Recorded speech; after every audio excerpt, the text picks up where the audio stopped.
Hi, I'm Mary. And I'm Katie, and this is The Housewife Did It. True Crime Edition.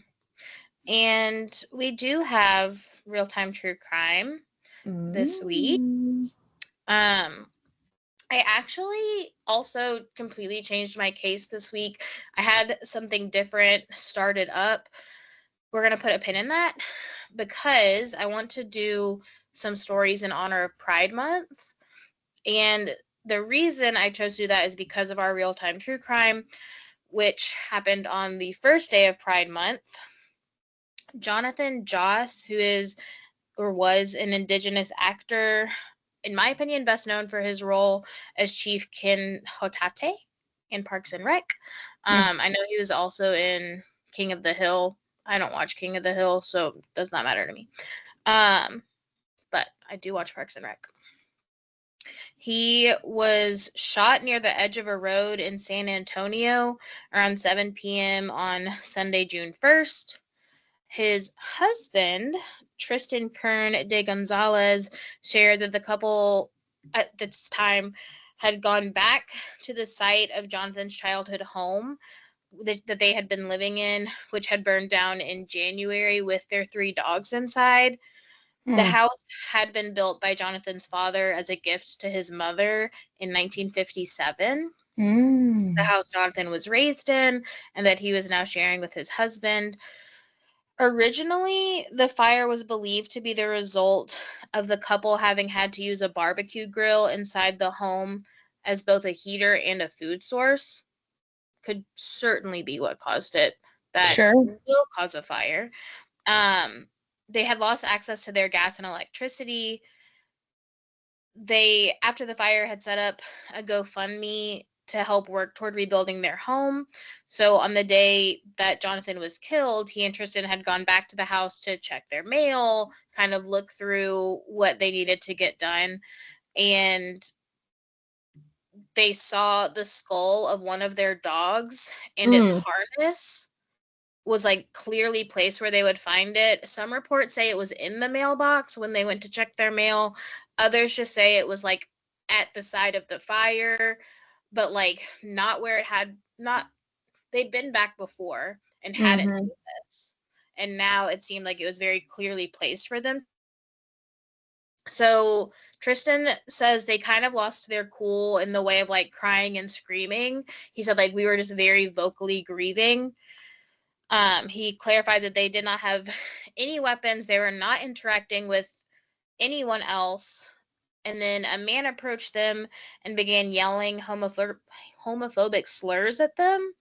And then he shot at them, and Jonathan pushed Tristan out of the way and took the bullet.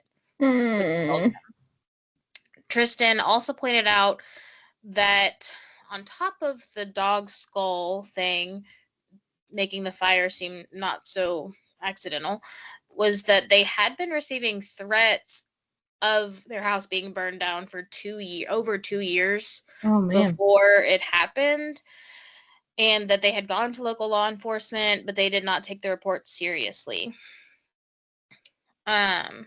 He also claimed that they were regularly victims of harassment based on their same-sex marriage. So the house burned down in January, and they got married on Valentine's Day. So the house burned down before they got married, but they had only been married a short amount of time at this point. And I want to end this real-time true crime with a quote from Tristan. I thought it was very sweet. He said, Jonathan was murdered by someone who could not stand the sight of 2 men loving each other. I was with him when he passed. I told him how much he was loved. To everyone who supported him, his fans, his friends, know that he valued you deeply. He saw you as family. My focus now is on protecting Jonathan's legacy and honoring the life we built together. Jonathan saved my life. I will carry that forward. I will protect what he built. That is awful. Yes, very sad. So, are you ready? Do we think that the person who showed up and shot him is also who set the house on fire? Like, do people think that? Yes, I've seen some reports that say that the person who shot him was like a neighbor, and that person was immediately arrested. Sure. So I'm sure that I could find out for sure if that person was a neighbor. But I've heard reports that it was a neighbor, or that it was someone who lived nearby. And so I think that is kind of the link of they were being harassed in their home. People were threatening to set their house on fire. And then this person, on the day that they see the skull and the harness, this person comes up and starts shooting at them. Mm-hmm. I think it is supposed to, I think that it creates the narrative that it's likely all the same person. Sure. Yeah. I don't know for sure, obviously. Yeah. They have some investigating to do. Yes. But that is, I believe, what we're supposed to take away from that. Okay.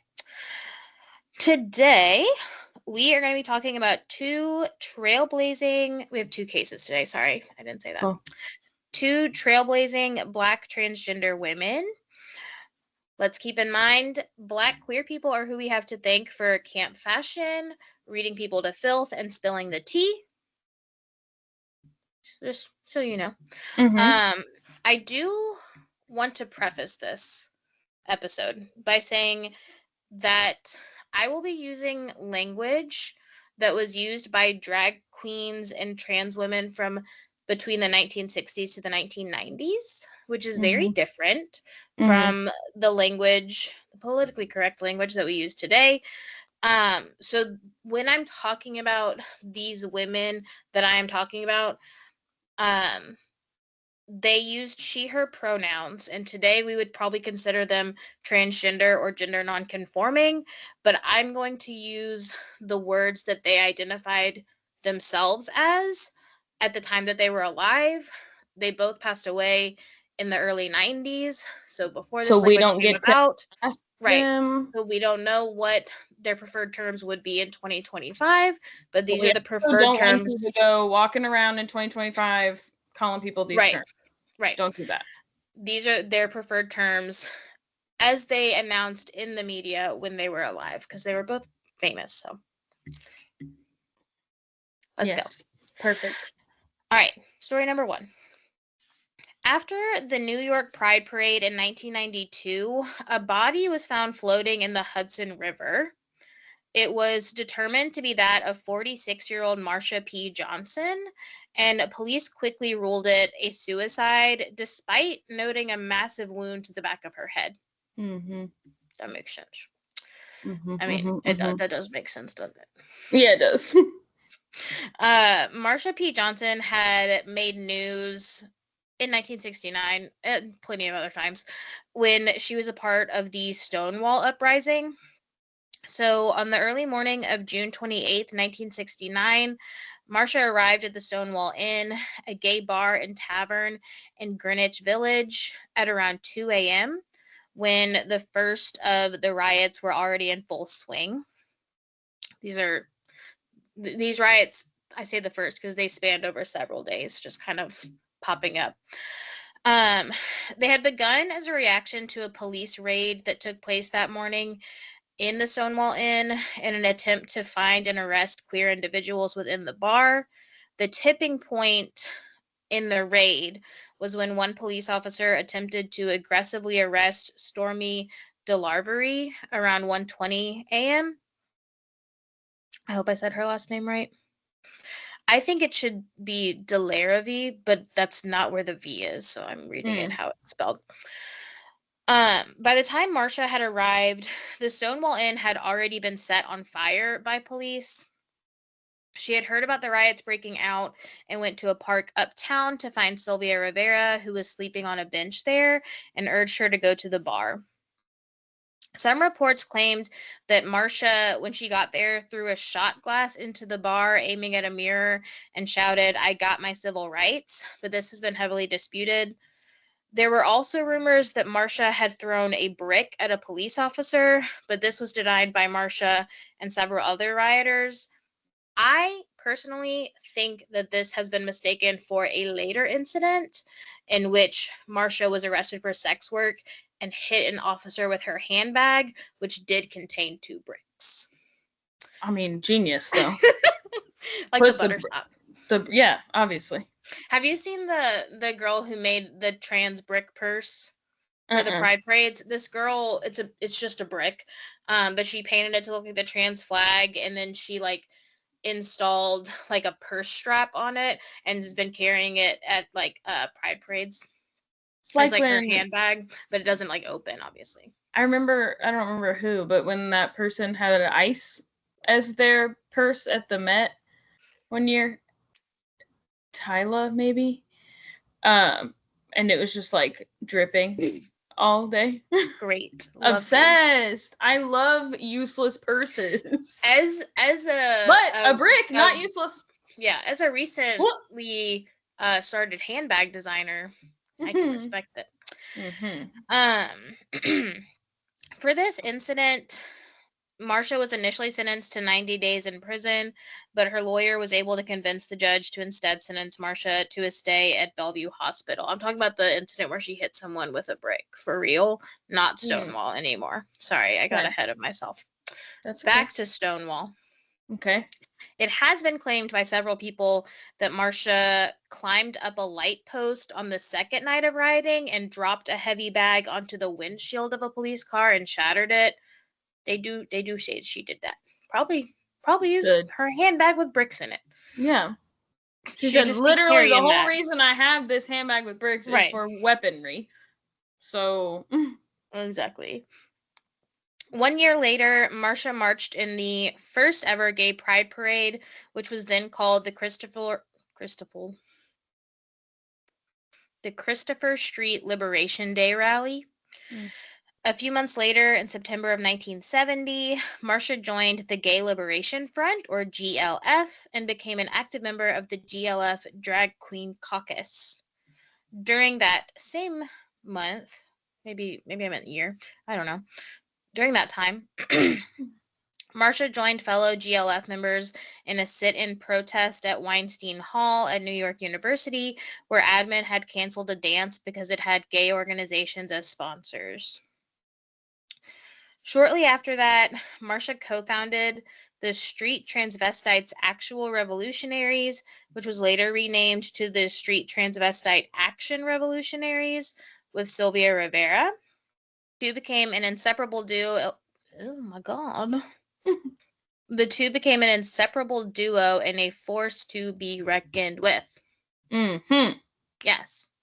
They were near permanent fixtures at gay liberation marches and radical political actions.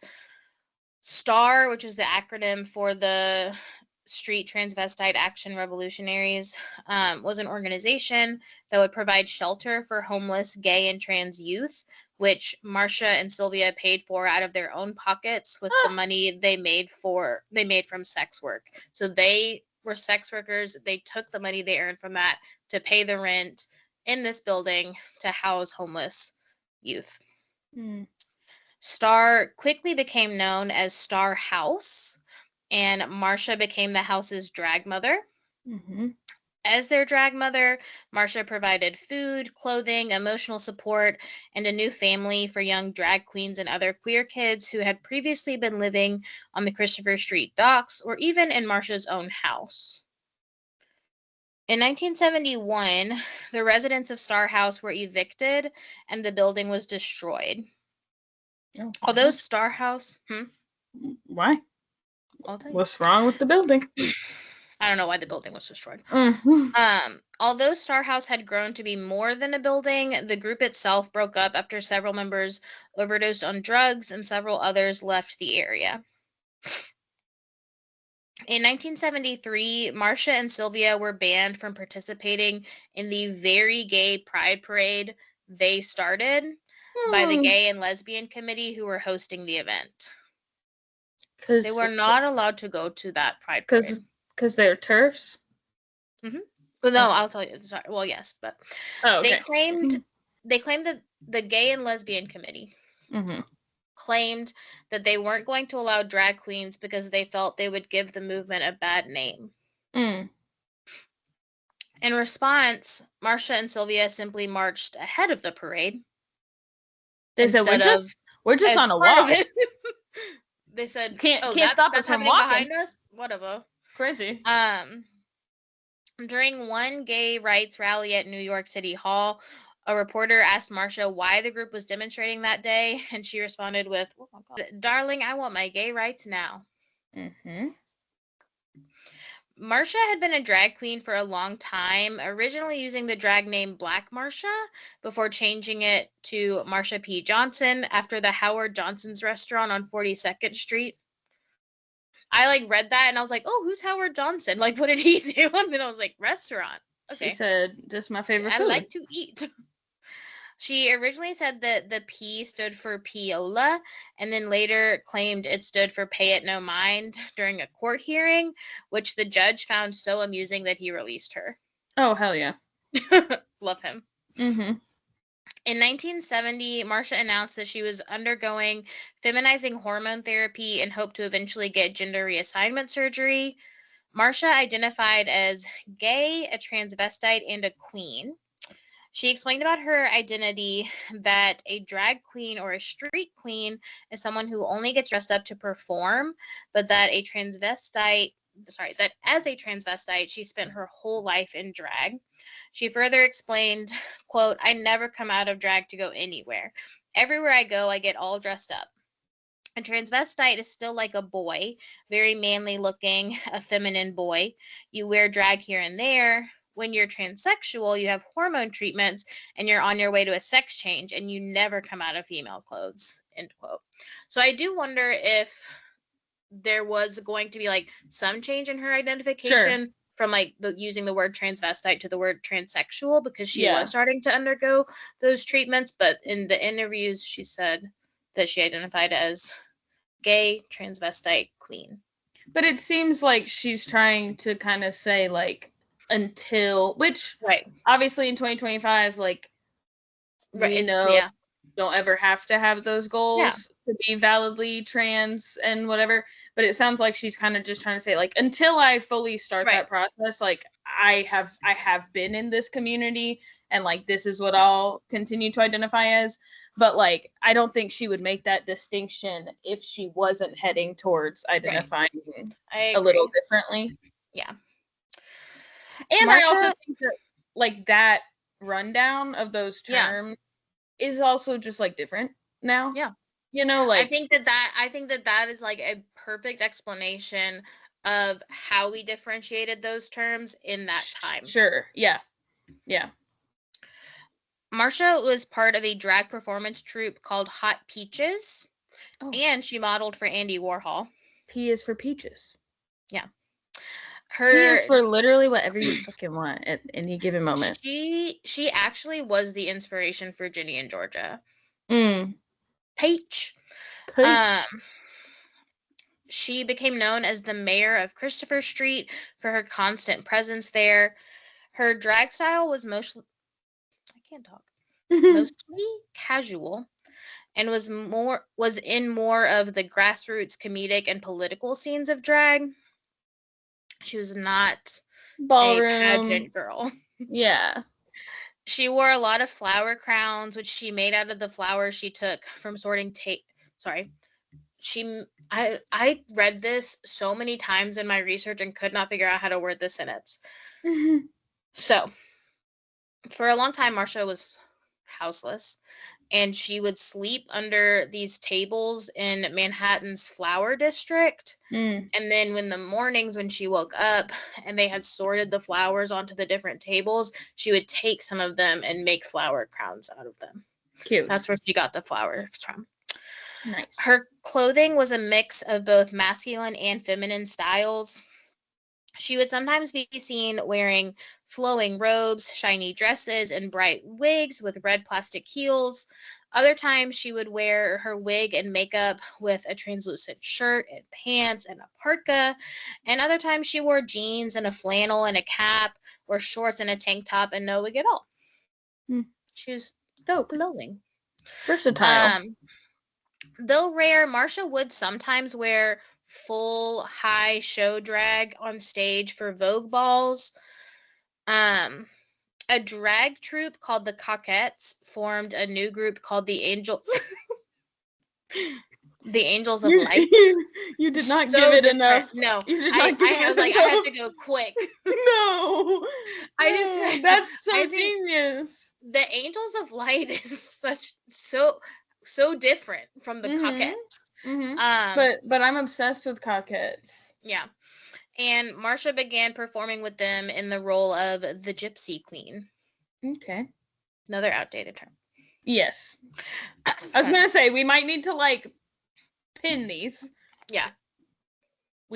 Another term we do not recommend you using in 2025. Yeah. Along with... Other than historically speaking. Yeah. You also don't say gypped.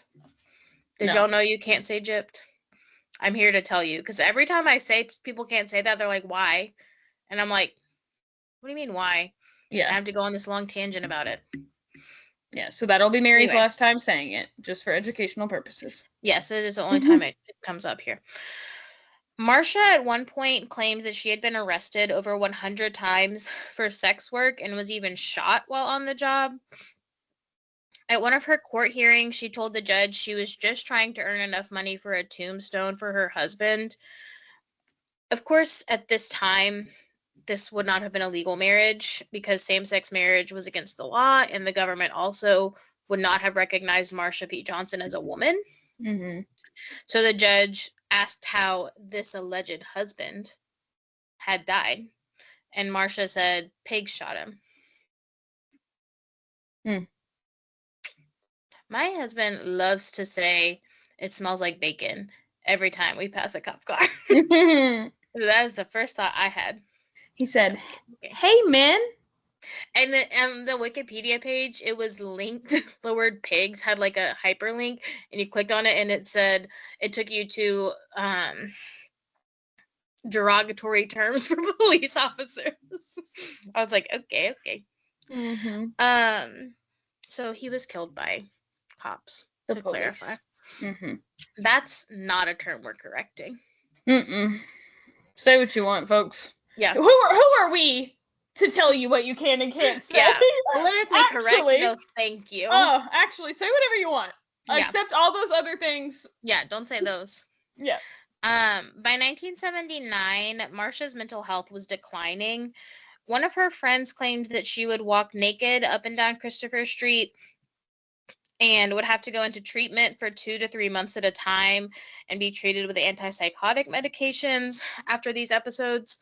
On one of these occasions, Marsha's friends claimed they were sunbathing together at the Christopher Street piers when Marsha approached and began grabbing at their clothes and shouting, "My father needs these clothes." She then ripped one of their shirts off and threw it into the Hudson River. And the friend explained, well, your father can't get it now. Well, no. Oh, no. You don't know who her father is. Her friend explained that these were sacrifices to her father and to Poseidon, who would get mixed together in her head. She would make offerings of flowers and change to King Poseidon as an appeasement to help her friends who were on the other side. Marsha herself admitted that since 1970, she had had about 8 mental breakdowns. During that year, an article came out in the Village Voice which called Marsha volatile and listed a roster of gay bars she had been banned from. Others corroborated this, saying Marsha had a schizophrenic personality and would become vicious and begin looking for fights. Interesting to call a personality, like to use a mental illness as an adjective for a personality. A schizophrenic personality. They also said she would become a vicious man, but I left that part out. Mm-hmm. Yeah, it's like it sounds like she had schizophrenia. Right. It sounds like maybe she was mentally ill. I don't know. Yeah. Like this is the same woman who was sex working so she could pay rent for kids who didn't have houses. Yeah. she's volatile. Okay. Mm-hmm. In 1980, Marsha moved in with her friend Randy Wicker, who is noted as an American author, activist, blogger, and archivist, best known for his involvement in the early homophile, is the word they use, and gay liberation movements, and documentation of the early years and many of the key figures of the LGBT activist communities. That's his job. Okay. According to Randy, he invited Marsha to stay at his home one night because it was about 10 degrees outside and he was worried she would get cold. Yeah, for sure. And she just never left. She said, it's still cold. Yeah. But no worries, because after moving in, Marsha became the caretaker to Randy's partner, David, who had become terminally ill with AIDS. Marsha herself was diagnosed with AIDS in 1990 and volunteered to sit with people who were sick or dying during the AIDS epidemic. She also committed herself to doing street activism and attending memorial services for those who had died of AIDS with activist groups such as ACT UP, the Silence Equals Death Project, the New York Gay Men's Chorus, and the Gay Men's Health Crisis. Despite the hardships Marsha faced as an out trans woman, she remained devoutly religious. In her last interview, she said this about how her relationship with God helped her when she left home in 1963. She said, quote, I got the Lord on my side and I took him to my heart with me and I came to the city for better or worse. And he said, you know, you might end up with nothing because you know me and Jesus is always talking. And I said, honey, I don't care if I never have nothing ever till the day I die. All I want is my freedom. I believe Jesus is the only man I can truly trust. He's like the spirit that follows me around, you know, and he helps me out in my hour of need. She could often be seen. Maybe I'm wrong. Like, maybe this is like a reach, because I guess people can have multiple belief systems, but it's like, I feel like that's like an even greater indicator that, like, when she starts talking about Poseidon, that she is like unwell. Mm-hmm. Because, like, it doesn't sound like in her day-to-day life she is someone. I mean, again, unless she has. I'm gonna say in a second. She does. Okay. She could often be seen lighting candles and praying at St. Mary's Catholic Church in Hoboken, now known as Our Lady of Grace Catholic Church. She was also known to attend a Greek church, a Baptist church, and a Jewish temple, stating that she was covering all the angels. Heck yeah. Friends say they would find her in the strangest churches, wearing velvet and throwing glitter, or praying in her home on the floor in front of her statue of the Virgin Mary. So I think she says, and I'll say this in like 5 seconds, but she says that she is like a practicing Catholic during this time, but she is like very open to all ways of religion. Mm-hmm. Like, I think that I think she truly sees God as omnipresent, and in that he can kind of take the form of multiple deities. Sure. And she just like has a respect for religion in general. Yeah. And like probably just like the idea of like karma and like good juju. Yeah. Like she's just like, whatever I gotta do. She's a good person. Yeah. In 1991, Marsha participated in the Interfaith AIDS Memorial Service at the Church of St. Veronica in Greenwich Village, saying that she had been using Jesus Christ in her prayers. In 1992, she explained that she practiced Catholicism because it was part of the Santeria of Saints, which is an Afro-Caribbean religion that developed in Cuba, which says that all humans are brothers and sisters in Christ. So that's why Catholicism was her favorite. I think Catholicism might need to know more about that. Yeah. But oh no. Yeah. After her death, Marsha's roommate noted, sorry, I just have to say that I think this woman should be canonized. Yeah. Like, come on now. Oh my God, she's the best. After her death, Marsha's roommate noted that she was in a sick and fragile state at the time of her death, but was not suicidal. Sylvia Rivera, we're back to her death now, by the way. I've gone through her whole life timeline. We're back to the investigation. Okay. Sylvia Rivera also weighed in, stating that she and Marsha had made a pact to cross the River Jordan together. She's saying, I do not think she would have killed herself because we're supposed to die at the same time, obviously. Mm-hmm. Community members and friends of Marsha's did not think her death was a suicide. They said that a wound on the back of her head. Right. They said that Marsha was not suicidal, for one, and that they didn't think it was a coincidence that her death came at a time when hate crimes and violence against queer individuals were at an all-time high in New York City. Marsha P. Johnson, per usual, had long been a vocal activist for LGBT individuals, and the early 90s were no exception. She had been raising awareness of the violence against her community by leading and participating in marches and other events to advocate for a stop to the violence and for justice for victims of it. New York was in the midst of what people were calling a gay bashing epidemic, which also had a hyperlink to the term gay bashing on Wikipedia. There's a gay bashing Wikipedia. That's good, I guess.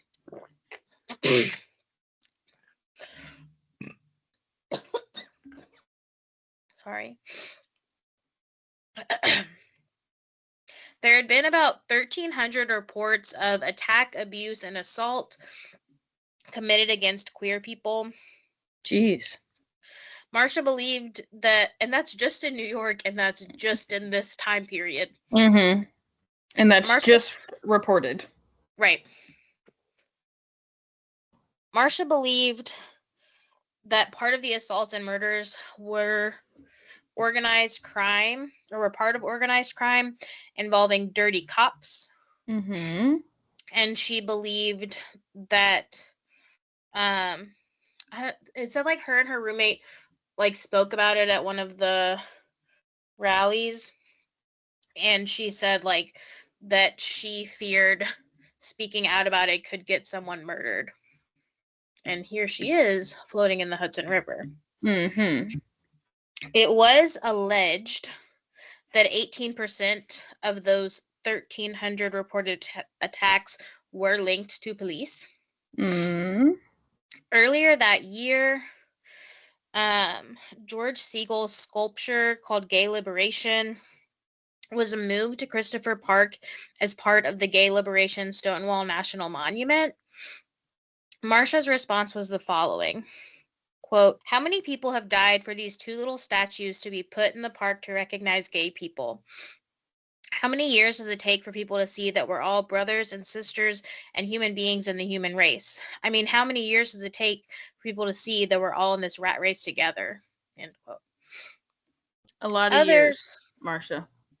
A lot of years. Round back to real-time true crime. Mm-hmm.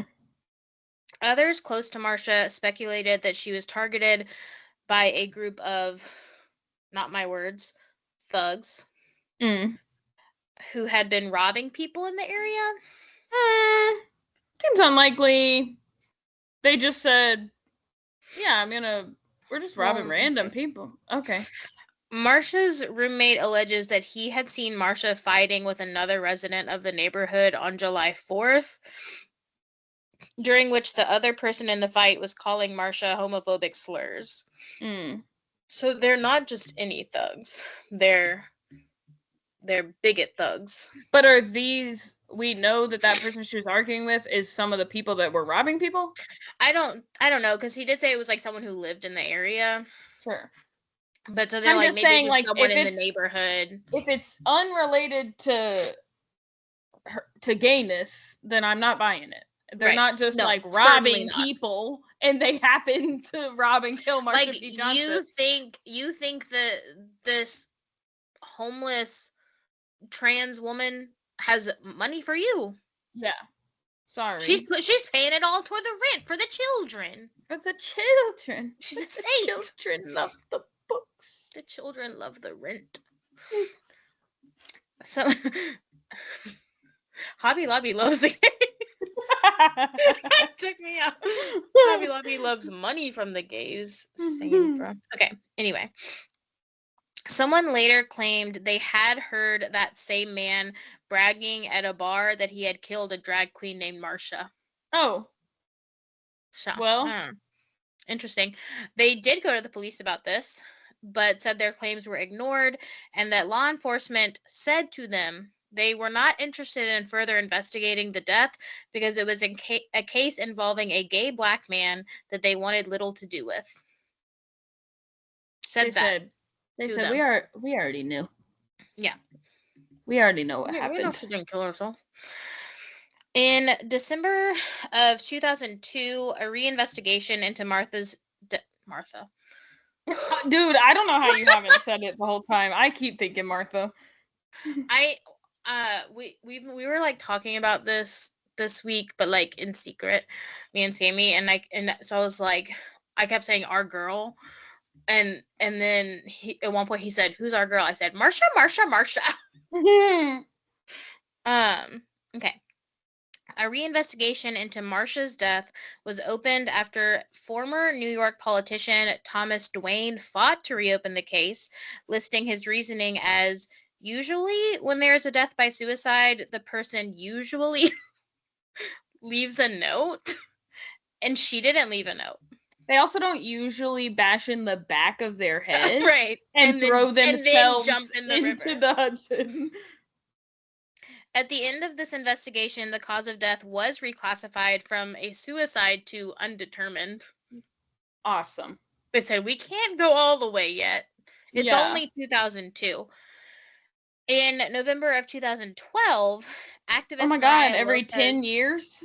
Every 10 years they make a move? They kind of get closer together after this. An activist named Mariah Lopez was able to get the police to reopen the investigation once again and look into it as a possible homicide. So it is currently open as a homicide investigation. They haven't ruled it that just yet, I don't think. Mm-hmm. In 2016, Victoria Cruz of the Anti-Violence Project was able to gain access to previously unreleased documentation and witness statements, which she then used to seek out new interviews with witnesses, friends, other activists, and police who had worked the case or worked close to the case on the force at the time of Marsha's death. Her work was featured in the 2017 documentary, The Life and Death of Marsha P. Johnson. Several documentaries and tributes have been made over the years to honor Marsha P. Johnson, just short of canonizing her, truly. There was the 1995 play, The Ascension of Marsha P. Johnson, the 2012 documentary, Pay It No Mind, The Life and Times of Marsha P. Johnson. She has a role in the 2015 film Stonewall, the 2016 film Happy Birthday, Marsha. Since her death, a sculpture of Marsha called A Love Letter to Marsha was put up in Greenwich Village. A mural featuring her was painted at 2nd Avenue and Houston Street in New York City. She was inducted into the National LGBTQ Wall of Honor as one of its inaugural 50 American Pioneers, Trailblazers, and Heroes. And on August 24th, 2020, a New York State park was renamed after Marsha, becoming the first New York State park to be named after an openly gay person. Wow. Marsha is remembered by the legacy she left with her loved ones as generous, warm-hearted, and saintly. Mm-hmm. Do you have any thoughts on how she died? I mean, other than the obvious, no. I put that in there, and then I was like, I don't even have to ask this. No. Remind me what happened to Sylvia? I think Sylvia Rivera died pretty recently. And just like natural causes? I believe so. Let me double check. Sammy asked me, who is Sylvia Rivera? I said, are you serious? I said, you know who Marsha P. Johnson is and you don't know who Sylvia Rivera is? Oh, sorry. She did not die that early. That recently. She died in 2002. From complications of liver cancer. Okay. And she did live long enough to start using the term transgender for herself. Okay. She was 50 when she died. I was telling Sammy, I think, and like, I think this goes along with the stories that we talked about, like, people said this about Stonewall, Marsha denied it. I believe the story is that Sylvia Rivera did, like, throw the first brick. Mm-hmm. But would that be heavily disputed? I don't know. I would need to do research. Perhaps. Yeah. Because a lot of these things about Marsha were heavily disputed. Mm-hmm. All right. Are you ready for story number 2? Yes. Order. But very interesting. And it takes place like almost exactly a year later. On August 29th, 1993, Dorian Corey died of AIDS-related complications at Columbia Presbyterian Medical Center in Manhattan at the age of 56. I know what you're thinking. How is this a crime? Mm-hmm. So, do you know this? What I'm about to tell you? Okay. Dorian Corey was a trans woman from Buffalo, New York, who had previously been featured in the film Paris is Burning alongside her drag daughter Angie Extravaganza. She had begun her drag career when she still lived in Buffalo and was working as a window dresser at Hingerers before she moved to New York City to study art at Parsons.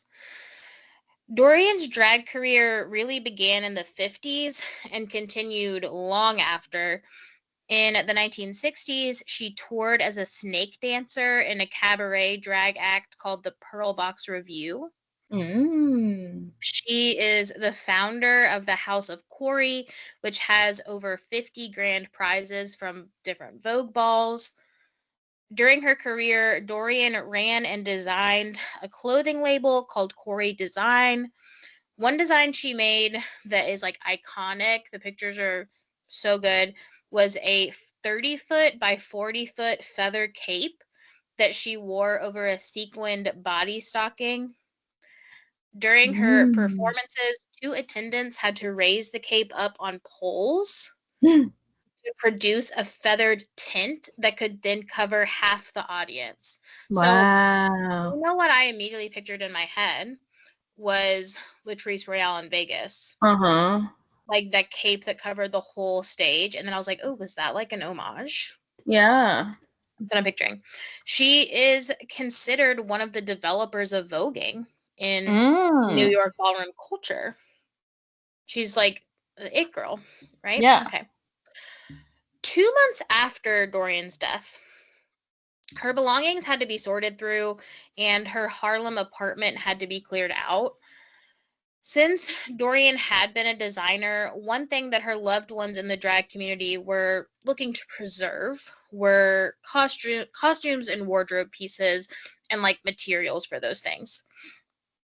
Lois Taylor had been Dorian's caretaker when she was sick and was hoping she could sell some of the wardrobe to other drag performers. She brought. Oh my God. She brought 2 men with her who were looking for Halloween costumes. They said, perfect. Awesome. They began going through the items in Dorian's closet, fabric, feathers, sequins, and then they saw a green plaid garment bag on the floor. Lois tried to lift the bag to see what was in it and said it was too heavy for her to pick up, and she couldn't unzip it. She couldn't find the zipper. It was musty and seemed to be pretty old. So one of the men who was accompanying her got some scissors and began cutting the bag open. But before they could even get to what was in the bag, they were hit with a smell that had Lois calling the police. When police arrived, they found that the contents of the bag was a partially mummified body wrapped in plastic, faux leather, and tape, lying in the fetal position.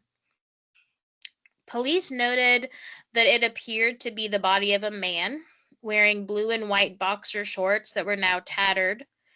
The man's complexion had changed from brown to yellow and purple. His ears had mostly disappeared. and he had a gunshot wound to his head. Okay. Wrapped up with him were detachable pull tabs from flip-top beer cans. I wrote bear cans. So, like, I looked this up because I was like, what does that mean? It's like a Campbell's soup can. Uh-huh. Interesting. Yeah. And those hadn't really been used or, like, manufactured since the 60s or 70s. So that gave investigators an idea of when this death took place. And when were they in the closet? 93. After This is, Dorian. 2 months after she died. Okay. Okay. So, October of 1993. They were able to get his fingerprints and identified him by connecting those fingerprints to a criminal records database. The man was identified as Robert Worley, who had been arrested in 1963 for the rape and assault of a woman. Police determined that he hadn't been in touch with his family since the late 60s, and using that plus the beer cans, they believe he had been dead for about 25 years. Wowza. And all that there was a little must? Well, he was, like, very, very wrapped up. Okay. So it was like, I said, like, he was taped up, and then she had, or whoever, I'm not accusing anyone of anything, then he was wrapped in, like, pleather, which some, like, a designer might have, I don't know, and then Weird. like plastic wrap, Okay. and then in the bag. Okay. With the victim and now the alleged culprit deceased, it was difficult to piece together what may have happened. Also, it's been 25 years. Some speculated that there was no way Dorian could have killed someone because it wasn't in her demeanor. I have watched Paris Is Burning, and she is, like, the calmest, most put together person I've ever seen. Like, I would agree. There's no way. They believed these people. Oh, sorry. I skipped a part. She was described as witty, realistic, unflappable, and endearing. They're like, this is not the kind of person that kills a person. These people believed one of two things may have happened. Happy people don't kill their husbands. Yeah. First, they speculated that Dorian was protecting the real killer. Others it was one of her children. I was like, I don't think she had kids. One of her drag children. Others point out that Dorian moved into that apartment in 1988 from another apartment that was 10 blocks over, and they didn't think it was likely that she had dragged a dead body into her new apartment. So they're like, maybe it was there before she moved in. And she too was like, can't pick it up.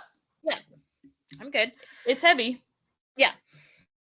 Most theories surrounding the death of Robert Worley, however, do implicate Dorian Corey as his killer. Allegedly, investigators found a note attached to the man's body which read, quote, "This poor man broke into my home and was trying to rob me." That's pretty damning. That sucks. I'd say. This led some to believe that Robert Worley had broken into Dorian's apartment and she had killed him in self-defense. I do think it's interesting that he was only wearing boxers. But, maybe she got rid of the clothes. I don't know. At the time Dorian was living in Harlem, crime was running rampant. There had been so many gunfights outside of Dorian's apartment during the filming of Paris Is Burning. Like, a producer said this, that Dorian had acquired a .22 handgun for protection. The producer said, like, while we were filming, it was like constant gunfights outside of her window. So maybe he tried to rob her. I don't know.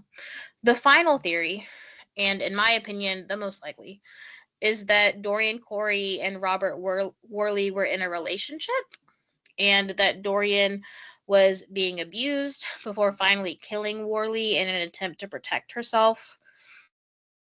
Transgender people especially in New York, and especially at that time, experienced extremely high rates of domestic abuse with very low justice outcomes. Still true. Yeah. But especially in the 90s. Or, sorry, in the 60s. Sure. Police had interviewed Worley's brother, who admitted that Robert had once shown up to his home drunk, going on and on and on about Dorian Corey.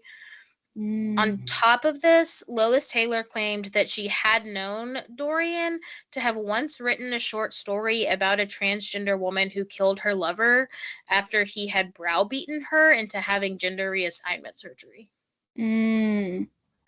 Lois believed that the female character had in some way been based on Dorian herself. She talked about, like, I think the parts of the story that described the character reminded her of Dorian, and then she also talked about how Dorian did have a breast implant surgery done. And so she's like, but I didn't think the killing part was real. Yeah. A friend of Dorian's named Sally claimed that when she was in the hospital shortly before her death, Dorian had confessed to her, but that she didn't take it seriously at the time because she was taking extremely high dosages of AZT and morphine. Reg Flowers, who wrote a one-man play about Robert Worley. Why? Yeah, what?